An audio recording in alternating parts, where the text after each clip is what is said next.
the laws, what he calls the 5 laws, are the basic description of the structure of existence. So number 1 is you exist. There's nothing you can do to change that. You can change your form, but you cannot change the fact that you exist.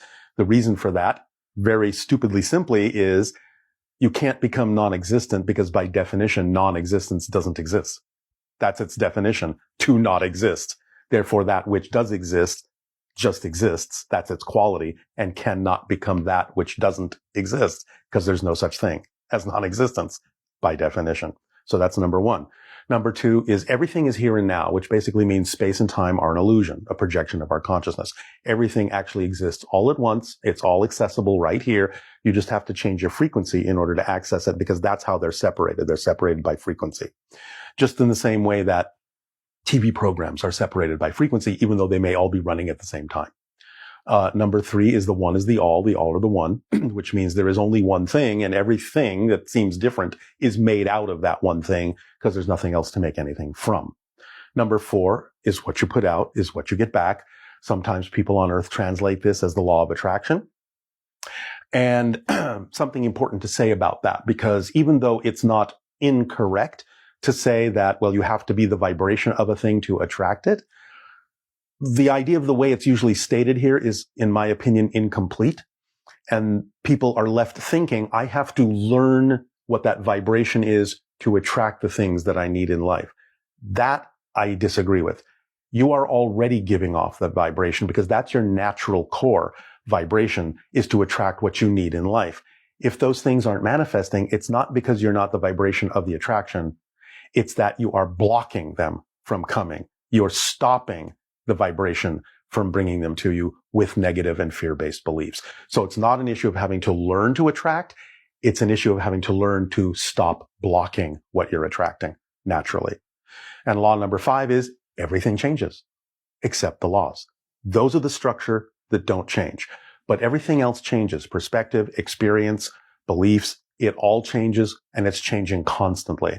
Bashar has even gone so far as to say that the way we actually even experience the concept of time is by actually shifting our consciousness through billions, literally billions of parallel realities every second. So we're constantly shifting like a projector light through a series of film frames to create the illusion of movement and change on our screen, our movie screen of reality. So if you understand that you're flickering through these billions of frames, then everything is changing constantly, and every single moment is a different frame.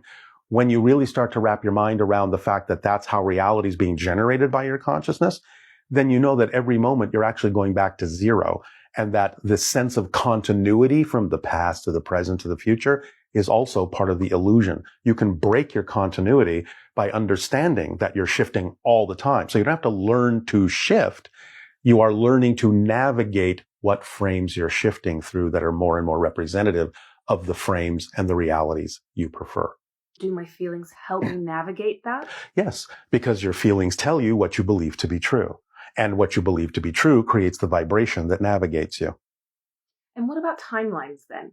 What do timelines come into play? Timelines are kind of what I just described, but see, okay, it gets a little bit, we're going into fourth dimensional physics and higher physics here.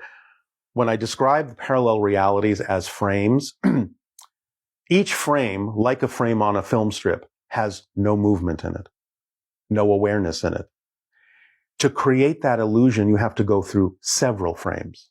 That's a timeline. But each parallel reality is nothing but a frozen snapshot. We call timelines parallel realities. That's why it gets a little confusing, because we're looking at the entire experience over time and saying, well, that's a parallel reality. But the seed of the parallel reality is a frozen frame with no experience in it whatsoever, just like on a film strip. You just look at a frozen snapshot, you don't know what's going on. You have to see the next one and the next one and the next one to get a sense of story, to get a sense of movement, to get a sense of where that's going and where it came from. So that's what creates a timeline, is a series of parallel reality snapshots viewed through a perspective of continuity that connects them together. But in truth, the mechanism is telling us that every single moment is a new frame. And if you decide that you want a different frame in that moment, You are jumping to another film strip. And that means, strangely enough, that not only are you changing your present, you're changing your past. Because if you look at it from the space-time concept of continuity, if you change who you are as a person in the present, in a sense, you had to have had a different past to have become that person. That's the way it works in physical reality. So when you change your present, you are actually changing your past as well. You have a different history. Now, you may create it so that you don't remember another history, or you can create it so that you might actually have hints of the history that you used to have before you changed. This is starting to show some of the breakdown in space and time. I'm not saying this is always the case, but some people have recognized this as a phenomenon that they have referred to as the Mandela effect, where some people are remembering a different situation than others who shared the situation with them. And they're both right. They both have a completely different memory, aside from the fact that sometimes we just don't remember things. That's true too. But in some cases, people are very, very clear that they remember something in a certain way, and others are very clear that they remember it completely differently, and both are true, because both are representative of different parallel pasts. Yet they're still agreeing to share a common present, but have the difference of view. So they remember a different past line before they agree to create this present together. So these kinds of things show the flexibility and breakdown of time and space in our consciousness as we become more aware that we are these multidimensional beings shoving ourselves down into a box to pretend that we're not. But that box is now leaking. And so we're starting to get glimpses of the parallel realities we're using to create the timelines we experience, and how we can have more autonomous conscious control over which frames we actually experience from this point forward.